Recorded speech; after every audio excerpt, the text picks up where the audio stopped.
بلال لے کر گئے، سارے دروازوں سے گزرتے گئے، ضرورت مند آیا ہے، ضرورت مند آیا ہے، رسول اللہ نے بھجوایا ہے، کون اس کی ضرورت پوری کرے گا، کون اس کے فقر و فاقہ کو دور کرے گا، کون اسے لباس دے گا، کون اسے چادر دے گا، پکارتے ہوئے بلال چلے گئے اور جناب سیدہ کے دروازے پہ رک گئے۔ بی بی نے فرمایا کہ بچے فاقے سے ہیں، کئی دن سے کھانا نہیں ہے ہمارے گھر میں، ہاں اب ہمارے پاس تو کچھ ہے نہیں، جس اونٹ کی کھال کے بستر پر بچے سو رہے ہیں، یہ کھال میں بچوں کو زمین پہ لٹا کے دیتی ہوں، اس کو دے دو، یہ بیچ دے، کچھ بھی کرے، اس سے اپنی ضرورت پوری کر لے۔ اس نے کہا مجھے یہ کھال نہیں چاہیے، اس سے میری پریشانی دور نہیں ہوگی۔ بی بی کے پاس اپنی ماں جناب خدیجہ کی ایک نشانی تھی، اور اس کے لیے جناب خدیجہ کی وصیت تھی کہ میں اپنے مال میں سے کچھ نہیں چھوڑ رہی ہوں، یہ گلے کا گلوبند اس لیے چھوڑ رہی ہوں کہ جب میری بیٹی کی شادی ہو تو رخصتی میں یہ گلوبند دے دیا جائے۔ اب مجھے نہیں پتا کہ وہ گلوبند کتنا قیمتی ہوگا، قیمت تو یہی ہے کہ وہ ملکۃ العرب کا گلوبند ہے۔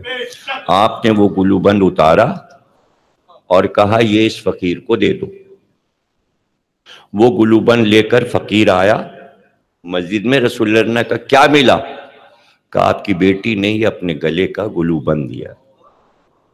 آپ نے فرمایا کون ہے جو اس گلوبند کو خرید لے اس سے اور اس کی تمام ضروریات کو پوری کرے؟ عمار کھڑے ہوئے اور کہا جو آپ نے خیبر کے مال غنیمت میں سے ہمیں دیا تھا حصہ، وہ سب میں اس کو دیتا ہوں اس گلوبند کے بدلے میں۔ اس میں یمنی چادر بھی آ جائے گی، اس کا زادے راہ جانے کا سفر کا سامان بھی ہو جائے گا، اور کھانے کا اس کے بچوں کا اور اس کا انتظام بھی ہو جائے گا۔ اور اپنے گھر لے گئے عمار اس کو، اور اس کو سب چیزیں دے دیں، اور وہ پیسے بھی دے دیے اور گلوبند رکھ لیا۔ فقیر آیا، اس نے رسول اللہ نے کہا بھئی سب مکمل تمہیں سامان مل گیا؟ اس نے کہا بہت بہت شکریہ سرکار، سیر ہو کے جا رہا ہوں۔ عمار گھر میں آئے، اس گلوبند کو عطر میں بسایا، عطر میں بسایا اور ایک رومال میں لپیٹا، اور اپنے غلام کو بلایا، اس کا نام تھا سہم، سین ہے میم سہم۔ اردو میں سہم کہتے ہیں ڈر جانے والے کو، اور عربی میں سہم کے معنی ہے تیر، تیر کو سہم کہتے ہیں، اور اردو میں سہم کہتے ہیں سہم جانا، ڈر جانا۔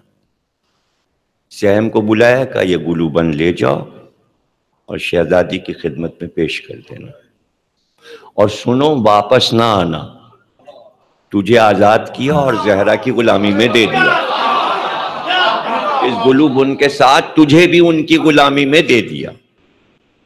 وہ آیا اور اس نے پکارا کہ فضہ یہ گلوبند شہزادی کا لے جا، عمار نے واپس کیا ہے۔ فضہ نے گلوبند لیا، شہزادی کو گلوبند دیا اور کہا کہ مجھے بھی بھیجا ہے آپ کی غلامی میں۔ بی بی نے کہا جا، میں نے تجھے آزاد کیا، تو سہم نہ۔ تو وہ زور سے ہنسا۔ بی بی نے پوچھا ہنسنے کی وجہ؟ کہ عجیب برکت والا گلوبند ہے کہ بھوکے کو سیر کیا، برہنہ کو لباس دیا، ضروریات کو پورا کیا، اور پھر اپنے مالک کے پاس واپس پہنچ گیا۔